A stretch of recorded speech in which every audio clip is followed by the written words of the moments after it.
It didn't stop there. He began to actually answer my prayers. I can remember the first time, and I had no idea how he would answer, but I had begun a habit of talking to him on a regular basis. I mean, I used to just pray at night when I was going to bed, but now it seemed that throughout the day I would talk to him. Whatever was on my mind, whatever questions I had, if I needed guidance, that kind of thing. I remember the first time he answered me.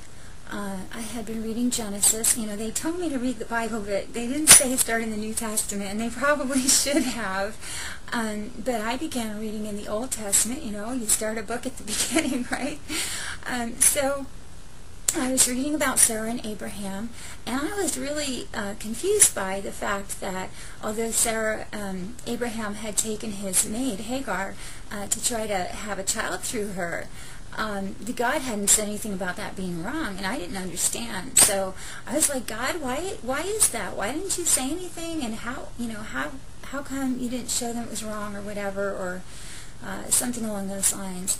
And now I had started listening to a Christian radio station periodically, and I went out into my car a day or two later, and I turned on the radio, and they were talking about exactly what I had prayed about. They were talking about the exact situation between Abraham and Hagar, and why it was wrong, and how God showed them it was wrong through consequences and so forth, and through telling Abraham that, you know, God intended that his seed should be through Isaac, through a child that God himself would give him with Sarah, not with his maid.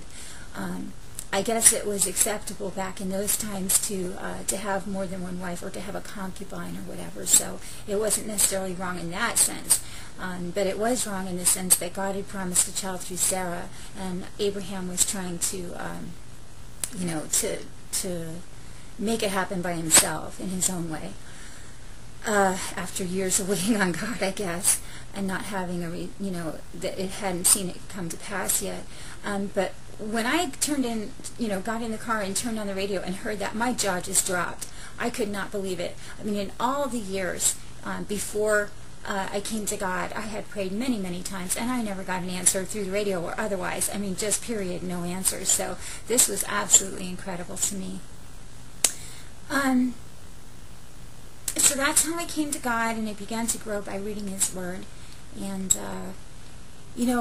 it comes to mind while I'm talking to you right now that the Catholic Church says that you can only come to God through and be saved or rescued from sin through the Catholic Church.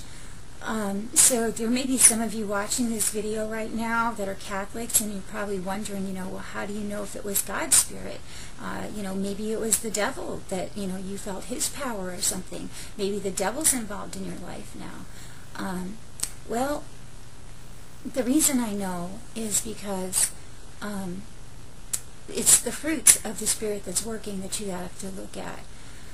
What I mean by that is the outcome, what comes out of that experience, or what comes through it into your life.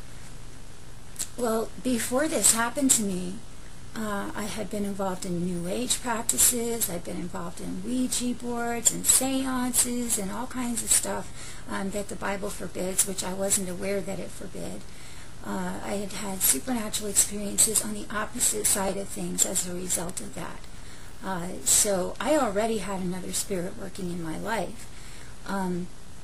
That spirit caused, it came into me, I believe, through using the occult, getting involved in occult things.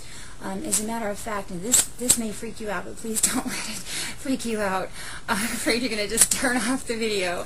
And I don't even know if my parents know this. Oh my gosh. When I was in my late teens, some friends of mine and I, and my brother and my boyfriend at the time, held a seance. And there was a girl leading it, and she was supposed to be the medium that whatever spirit came would speak through. But it didn't happen that way.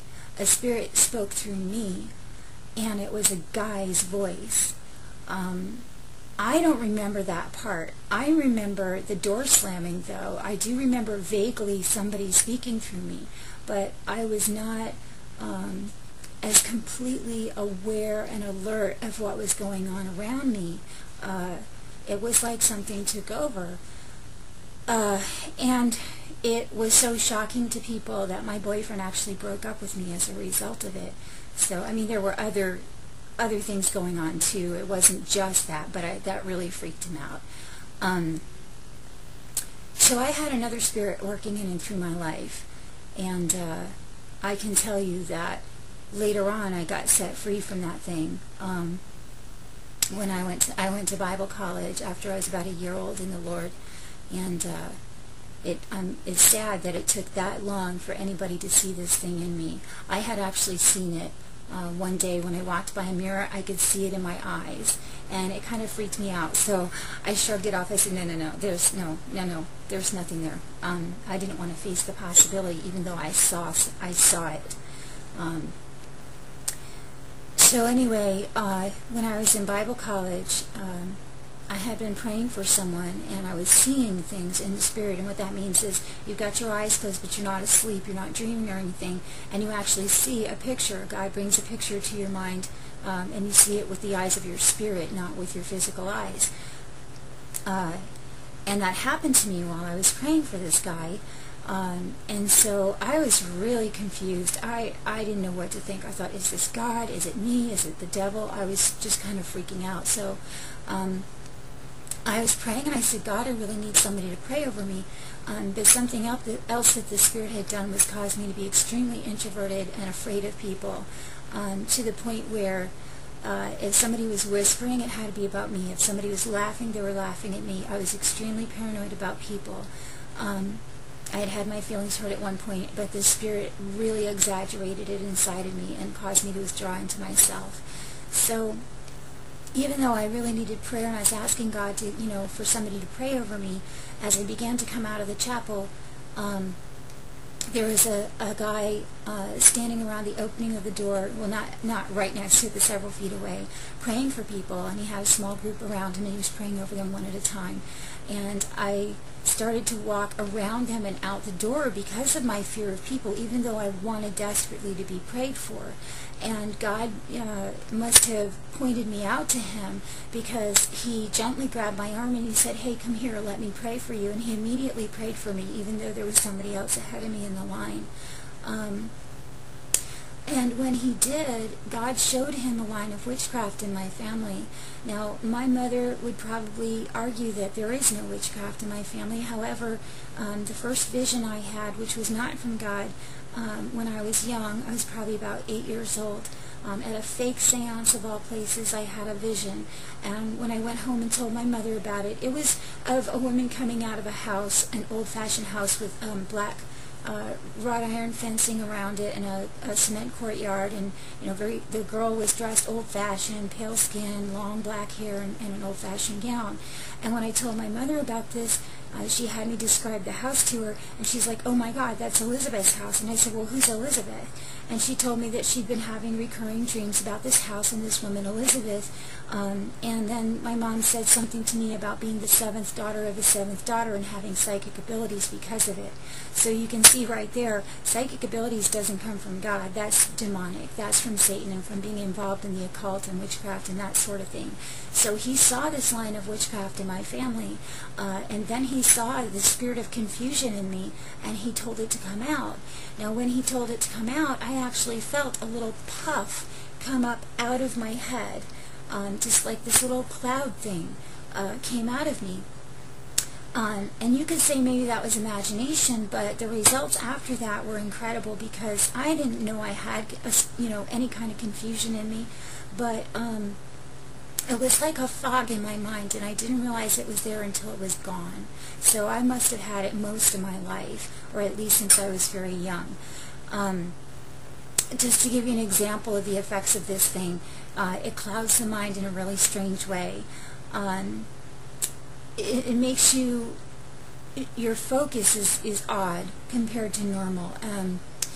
I worked at a convenience store before all of this, and they tried to show me how to put the tape in the register, and they showed me like 3 or 4 times, and I just could not get it. I'm watching everything they're doing, and I could not get it.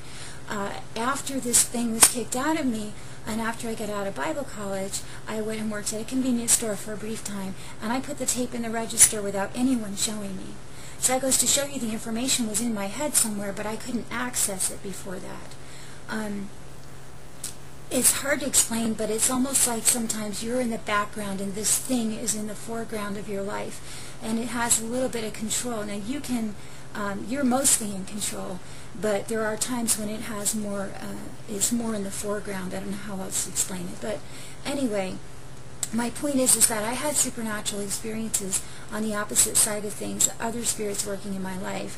Number one, this gentleman who kicked it out of me, Satan doesn't kick out Satan, okay? So obviously this was a demon in me, and it was a result of from the occult things that I've been involved in.